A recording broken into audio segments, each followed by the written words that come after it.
Hello, this is Lonnie with Rolling O Farm, and this is a spool of electric twine, which is a very useful tool when it comes to rotational grazing.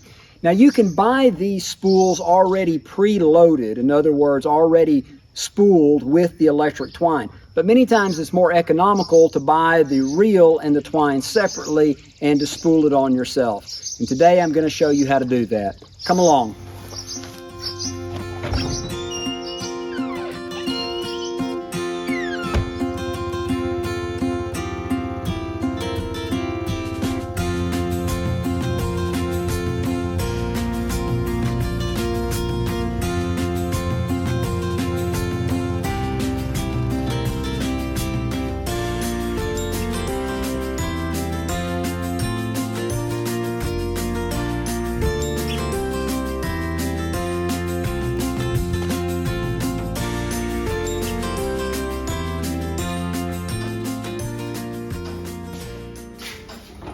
So when you get your reel, most reels will have a plastic handle affixed to it, either with a zip tie or a rubber band. You can cut that off and set it aside. We will use that in just a little bit. Now this is a Strainrite 3-to-1 geared reel from Premier One. And the 3-to-1 gearing means that for every crank or revolution of the handle, the reel itself is actually turning 3 times. So that allows you to be a little bit more efficient and not work so hard when reeling in the twine. You can get 1-to-1 geared reels, and that just means that you'll have to crank 3 times as much. They are a little bit less expensive and a little bit lighter, but they're not as efficient when it comes to the speed in which they can reel in the twine, or also the amount of effort that it takes to do so. When you buy your twine, it will come on a spool like this, and the most common length is 1,320 feet. The reason for that is that's the amount that's supposed to be able to fit on one of these reels. This is IntelliTwine from Premier One, and it has 9 strands of metal braided in the twine. 6 of them are stainless steel, and 3 of them are tinned copper for better conductivity. What we want to do is we want to be able to spool this off of here onto here.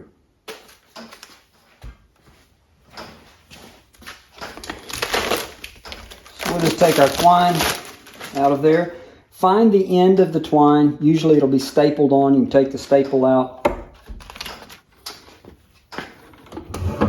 Feed the end of the twine through the guide on the reel. And you'll see these metal bars on the reel right here.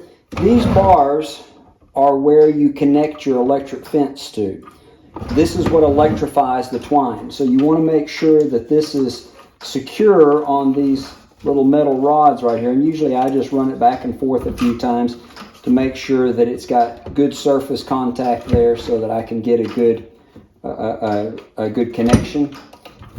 And then once that's connected on there through your reel, you're ready to start reeling it in.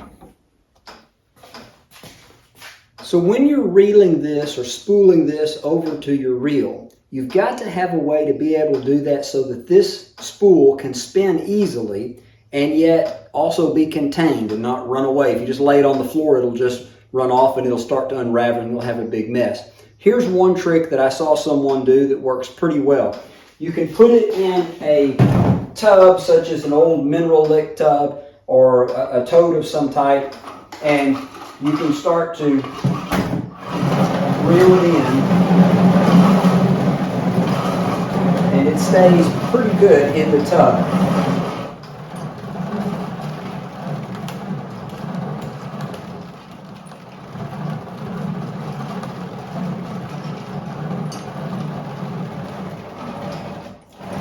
Now, as you're doing this, you're wanting to keep tension on this so that it doesn't become slack on your reel. You want to go fairly slowly so that it doesn't bounce or skip and then cause a backlash on your reel.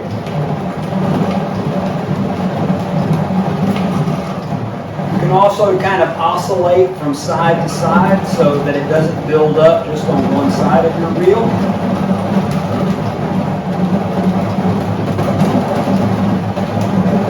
And as you see that it's pretty controlled, you can pick up speed just a little bit.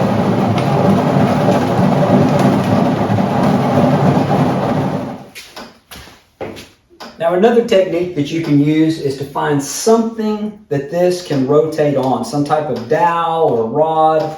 I like to use an old mop handle and set it up like this, and then I can keep a little tension on it as I start it to make sure that it's rolling on smoothly, and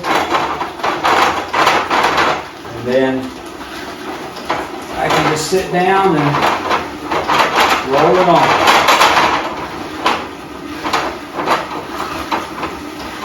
Again, I want to oscillate back and forth to make sure that I don't have too much buildup on one side of the reel or the other.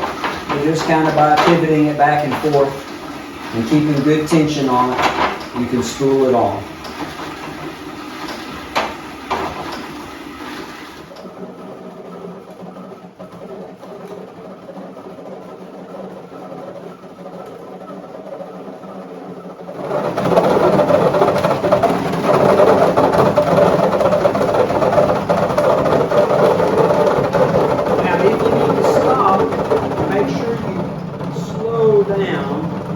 Before you just come to an abrupt stop, otherwise it'll kind of backlash on you.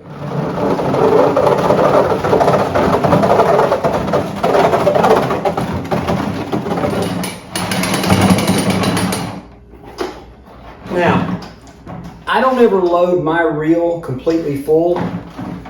Once it gets really flush with the edge of the reel, then it's easy for it to get hung on stuff and it's easy for it to come off the side and become a problem. And rarely do I need the entire spool when I'm fencing. So I always leave a little bit left on the end of the spool, and I can use these shorter pieces for maybe gates or maybe short spans of fence that I don't need a reel for. So when you get to the end, you're going to want to cut your twine.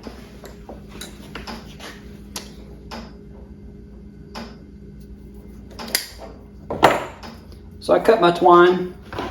Now I take that plastic handle that was with the reel, and you want to tie it with some type of knot that you can easily untie.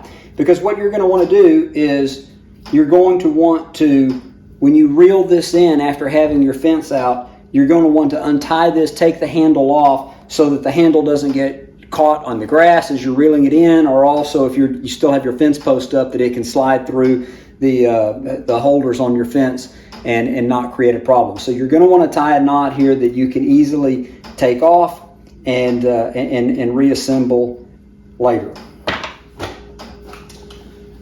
So there we go. We now have a reel loaded with our electric twine ready to use. I will put a link of these products in the description below. These all came from Premier One. If you're interested, they have a complete line of portable and temporary fencing options for anything that you have, horses, cattle, any type of livestock. They've got a solution to it. I do appreciate you watching the video. If you found this content to be helpful to you, please consider liking or subscribing to the channel.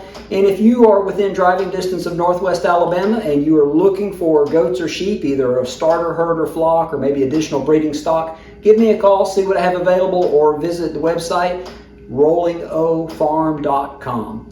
Thank you for watching, and as always, God bless and happy farming.